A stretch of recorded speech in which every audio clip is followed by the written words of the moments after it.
in every way. Panel, Janet Albrechtsen, columnist for The Australian, and Bruce Hawker, former campaign guru for the Labor Party. Bruce, is this going to work, abusing your opponent's Turnbull has done yesterday and today? See, one person's sycophancy is another person's misogyny, isn't it, Andrew? I mean, just change the words and you're in the right spot. Look, I had exactly the same thought as you, actually, when I heard the Prime Minister attacking Shorten yesterday, that sometimes it's just a little bit too much too late. And I suspect that that probably is his problem. It was a pretty impressive performance, but I don't think he needed to go out and tell the same joke again today.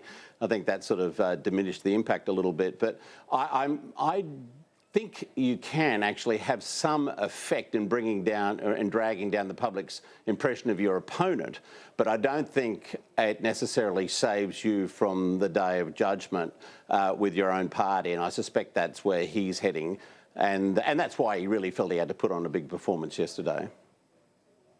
Janet, what do you think? Or maybe my analogy with the Gillard performance is wrong. Well, for a start, did it work for Gillard, and can you see it working for the Prime Minister? I think that analysis is wrong, Andrew.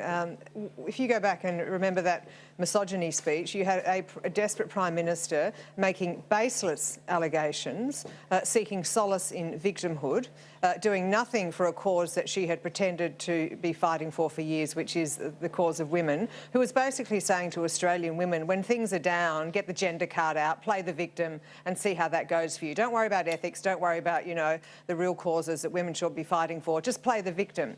I think it's entirely different to see Turnbull get up there yesterday and call Shorten a hypocrite. Asking the question of, were you really looking after workers as a union leader? Entirely legitimate question. As Prime Minister, are you really looking after the interests of working class Australians? Entirely legitimate question, given some of the policies that Labor are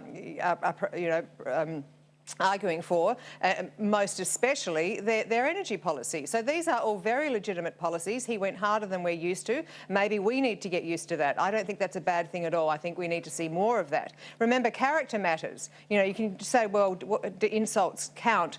Character matters, and Howard was very good at attacking Beazley's ticker. Keating was very good in calling Howard, little Johnny. I think that character matters, and it's a sore point for Bill Shorten. The problem, though... Except it is extremely strident, though. And I think that can be part of the problem, as sort of insiders watching the whole spectacle. We can be impressed by the vocabulary and the vehemence, but as we found with Paul Keating, when he was in full, and really going hard at the opposition, a lot of Australians were turned off by it. They'd never seen Parliament before. It was a new thing, and to see a Prime Minister, in such strong form actually didn't necessarily help Paul Keating, even though I think he was the master of vitriol and invective. And, it does have a part to play in politics, but don't expect that the electorate is going to be absolutely ecstatic about it and it's going to turn their opinion about you. It won't necessarily do that at all. It might just mean that people say, well, you're a bit desperate today and you're playing a personal card when you really should be looking at the policy issues. And even if there was policy contained within those the speeches, it's lost because of the theatrical nature of the presentation. Can I just quickly make a point? Because one of the criticisms of Turnbull, and a quite right criticism, has been that he's been a shocking waffler. Shocking waffler. It's as if he's in court and he's charging by the hour. No waffling yesterday. Right? There's been no waffling. Now, let's at least give the man credit for stopping the waffle, because, absolutely, you are not going to win an election by waffling your way in. That's not going to happen. No, it was a sledge. It was an A-grade sledge. And I have to say, on your point, Janet, Gillard's problem with her sledge was that she seemed to be attacking Abbott as a man, and a lot of men would have seen, oh, well, I'm siding with Abbott on that. Whereas here, I think it was so personal and so direct, you wouldn't get that kind of division. But I have to say, Bruce, I wonder whether this is old politics in this sense. There is no longer a two-man competition. There is now a third of the electorate is looking for someone else, and they may well react to something like this is, all right, I buy the argument against Shorten, rubbish person, but I hate you both. I don't like that language, and you're both as bad as each other. this may further the drift to the third option, which is anyone but the above. Yeah, I think that's absolutely right. And that's what I was sort of saying before, with the way in which we as insiders respond to these things is quite often very different to the way in which members of the broader public see that sort of attack on somebody else. And you won't see them cheering on in the living rooms of Australia in the way in which they were on the backbench of the Liberal benches yesterday. That's just, a fact. So he has to be careful about the way in which he goes about doing that. Obviously, he is trying to play more at the moment to the backbench of the Liberal Party than he is to the households of Australia, because they're the people who have his immediate fate in their remit and may well be starting to look around at alternatives to him. That's, I think, why he felt he had to. Correct. I think that's why he felt he had to put on a big show yesterday. I think I have to differ with you, gentlemen, once again. And that is... Please do. Because people have grown so sick of politicians passing every word and testing it on, on focus groups, and it's all terribly polished and cautious. It's not a bad thing to see someone get on the front foot. And the test is for Turnbull and his ministers. They were all a bit pumped today, so I think that's a good thing. The test is whether, they're on the balls of their feet in the theatre of Parliament, whether they can do that out in the marketplace of retail politics. Now, that is the real test. But if they can do that with a bit of oomph and a bit of mongrel, I actually think that people are hungering for a bit more honesty in the way that people talk. They're sick of the cautious politicians. Well, I think there is some truth in that. No, look, I'm going to go along with you in this. I don't think the best example, though, Janet, of what you're talking about was what Turnbull said yesterday about Shorten. I think it was what he said today about power prices and green energy and the lunacy of South Australia's blackouts. I thought he was direct, I thought he was strong, and it was issues-based. Bruce, this is a terrible dilemma for Labor, which is promising a 50% renewable energy target just when South Australia has had yet another blackout. I mean, this is terrible. I think this is deadly for Labor. Well, it's 50% by 2030, I think, and they're not the only. It's only 13 years away. Not the only party in the world to be signing up to that, or state to be doing that. In the case of South Australia, it's an international target.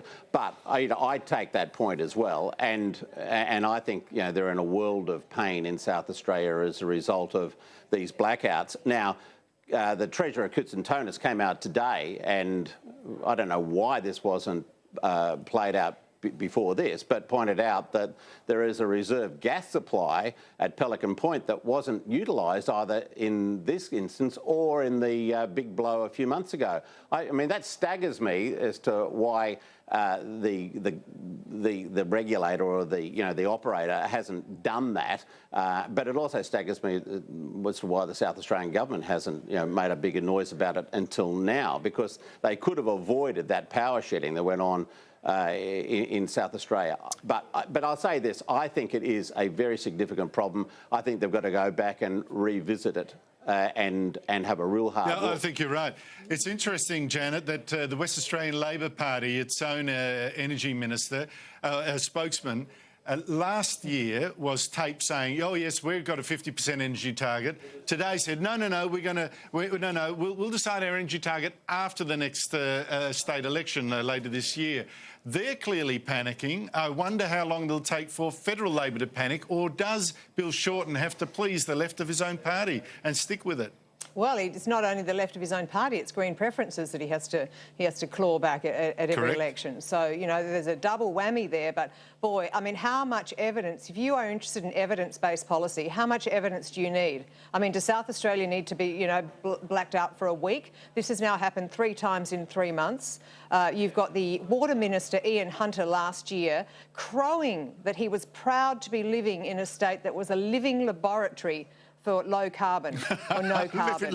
Now, Australians are bumping around in the dark like laboratory rats, for goodness sake. But I do think, Andrew, I do think today was important. There was an admission by Weatherall, by the South Australian Premier, that they needed gas-based power for baseload power. Clearly, that's an admission. We can't provide baseload power through renewables. And the second admission was that we are now so desperate that we are looking at buying all of the energy market in South Australia, nationalising it. I mean, this is extraordinary stuff that we are going backwards to nationalise an industry that ought to be in private hands and allowed to flourish according to the best form of energy that keeps, you know, the lights on in the houses, the air conditioners on and businesses up and running. Well, on that, I mean, I think he was talking largely about the way in which the national operator hadn't gone in sooner and put in the reserve gas supplies that they could have done. They apparently got 240 megawatts of energy there that they could put into the system pretty quickly within a couple of hours. Bruce, they put a tender out. They didn't get any bids. Less than that. The operator said they put a tender out for that power. Yeah, but the thing is, of course, once you get politicians now nationalising that kind of distribution, making those calls, in a land where so many renewable energy targets will be met, if it goes ahead, this madness, they'll all be squabbling. They'll be saying, no, I want that power station to feed my state. So it's not an answer. You can't have this, mate. I think Labor's made a mistake here, big mistake. Well, I don't think it's wrong to be setting targets and to be trying to increase the use of renewable energy. There's nothing wrong about that, because unless you're a complete climate change denier, you realise that there are significant problems. I know well, you are, but no, so I'm not in the denial. I think it's Labor in denial. But listen, we've run out of time. Bruce, I want to keep this argument up for next time, because we never exhaust this one. Janet Albrechtsen, Bruce Hawker, thank you so much for your time. And